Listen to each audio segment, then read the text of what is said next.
Hi, g'day folks, it's me back again with another video. Now, first of all, it's been raining for about a month here in Europe. Just wish the weather would improve, but anyway. Now, I had a few questions or comments or requests to look at walks. So today I want to show you this Demeyere Industry walk that I picked up secondhand. And I bought it again just for the purpose of making this video and giving it a bit of a test. So if you want to buy it off me, you can have it for 50 euros. Okay. So first of all, let's have a good close-up look at it. I will give this a polish with a Demeyere cleaner before I sell it, so the inside would look better than it does now. So this is inside. This is a 30 centimeter model on the side of the walk and the bottom. So as you can see, it's got some minor scratches from normal use, which I guess is perfectly normal. But otherwise, it's in very good condition. And this is the handle. And this is the typical industry style handle with a grainy texture. So same as any industry style handle. And you've got the rivetless design on the inside. And the handle is welded to the pen. So before I say anything else, I gotta say that I find Demeyere's product strategy with this walk a little bit strange, because this 30 centimeter model is the only size available from the industry range. So out of the whole industry range, there is just this one walk.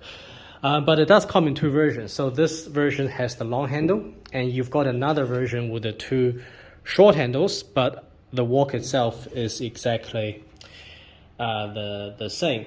So if you are considering buying or looking at a walk from Demeyere, you are actually much better off looking at the Apollo range, because the Apollo range has a wider range of walks, ranging from, I think, anywhere between 30 centimeters to 38, or even smaller, 26 centimeters to 38, with both flat bottoms and round bottoms. So the Apollo range gives you more choice in terms of the walks, okay? So rather than this standalone piece from industry. So in this video, we're going to look at the typical build and specifications, talk about what I dislike about it, and also we're going to do a little experiment, or a cooking experiment on my electric flat top, which I don't think is ideal, because I'm of the opinion that if you're going to have a wok, it's ideally suited to a gas hob, but all I've got is an electric hob. So let's see how it works on the electric hob. But anyway, first let's go through the build and the specifications. So like any industry pan, this has a 5-layer construction. The thickness of this piece, officially it's 3 millimeters, but I have to say it feels very, very thin. And that's actually one thing I dislike about it, which I'll talk about later. So this, how do I get this to focus? Okay, there we go. So this piece, it feels very thin, and it definitely feels thinner than another industry piece I had, which was a 24 centimeter rondeau, okay? But okay, I'm going to trust the official claim that is 3 millimeters. The weight is 1.4 kilograms officially. On my scale, I get anywhere between 1.3 to 1.4. Okay, so I'll attribute that to the poor accuracy of my scale. So the official size is 30 centimeters, but the actual edge-to-edge diameter is 31. The bottom diameter, you've got 16 centimeters of flat bottom diameter, and the total length of this piece is 51 centimeters. Now the price, the official list price is 189 euros, but to be honest, I wouldn't pay anywhere near that price for this piece, because I just don't think this piece is worth that price. But the good news is you can pick this up for most retailers for around 120 euros, let's say. And I've seen it as low as 90 euros on sale, in fact, just a couple of days ago on Amazon. So if you look on Amazon now, depending on where you are in the world, of course, you might be able to find it for that for that price. I think it was 89 or 90 euros. So don't so you can expect to pay much lower than the official list price for that. So next we're going to do some cooking experiments. We're going to saute some bok choy and we're going to saute some paprika on my electric hob, and let's see how that works. Okay, so first up we are sauteing some bok choy. Now on an electric hob, as I've said before, it's never going to work as well as it will on a gas hob.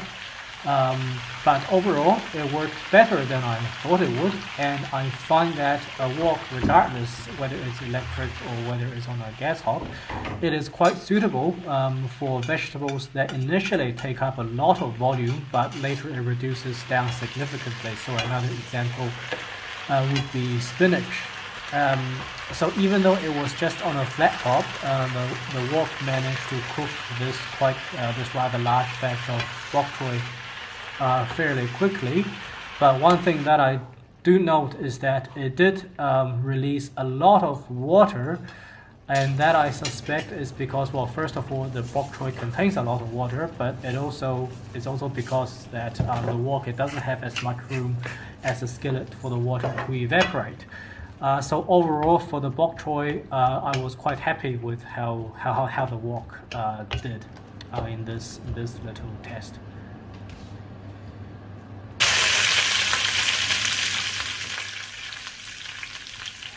Next up is the bell peppers. So the bell peppers, we call them paprikas here, and other countries call them capsicum. But I'm just gonna say bell peppers. The bell peppers here, the wok worked. It was okay, but it wasn't as fast or as efficient as it did for the bok choy. And that's because, well, I mean, a wok on an electric hob, you're only getting active heating on the bottom, and the diameter surface is quite small. And the bell peppers, it doesn't cook down as much as the bok choy, so you really have to stir the bell peppers a lot to make sure everything was evenly cooked. So overall, my impressions with the wok is that it didn't work as fast as if I was to use a skillet. For example, it really took quite a while to get to the state, as you see here, when the bell peppers are all evenly cooked. So it's feasible, but I do have to say that on an electric hob, the wok works better for some things than others, right? Bok choy spinach works quite well. But for things that are more solid, that have less water content, it might not work as well on an electric hob. Okay, back to the video. Now, what do I dislike about this pan? Well, first of all, like I said at the beginning, I'm puzzled by Demeyere's choice just to have this wok in the industry collection. I mean, if you're only going to have one, then why actually have it at all? Why not just stick with the Apollo range? And I don't really see a convincing argument as to why would one pick the industry wok over the Apollo wok, or the Apollo wok over the industry wok. So that's a little bit strange to me. The second thing I dislike about it is that it does feel quite light and thin. Now, obviously, I know that a wok is supposed to be maneuverable, but compared to the other industry pieces that I've had, or just by the feel of the wok itself, it's pretty lightweight for my personal taste. Okay, so it might be perfect for somebody else who prefers lighter cookware, but for my personal taste, it just feels a little bit light and thin. And the last minor thing that I dislike about it is that it has no helper handle. So I'm also of the opinion that a wok should actually really have a helper handle. Just for a bit of extra support. Okay, so to conclude this video, what do I think about this piece overall? Well, it's not a bad piece. It works reasonably okay on an electric flat top, depending on where you cook. It's not a bad piece, but it's also not a great piece. Okay, I'm not really that keen on this piece, to be honest with you. On a gas hob, it would be ideal, and that's for any walk, not just for this walk. So on the electric hob, we found that it works better for some things than others. Again, it's not just specific to this walk. But having said that, just to summarize this video, if you do want a Demeyere walk, I would first have a look at the Apollo range. Okay, you just get more choices in the Apollo range rather than the standalone industry piece. And also the Apollo series, anything above 30 centimeters, you do get a helper handle as well. Okay, hope you enjoy this video, and I'll see you in the next one.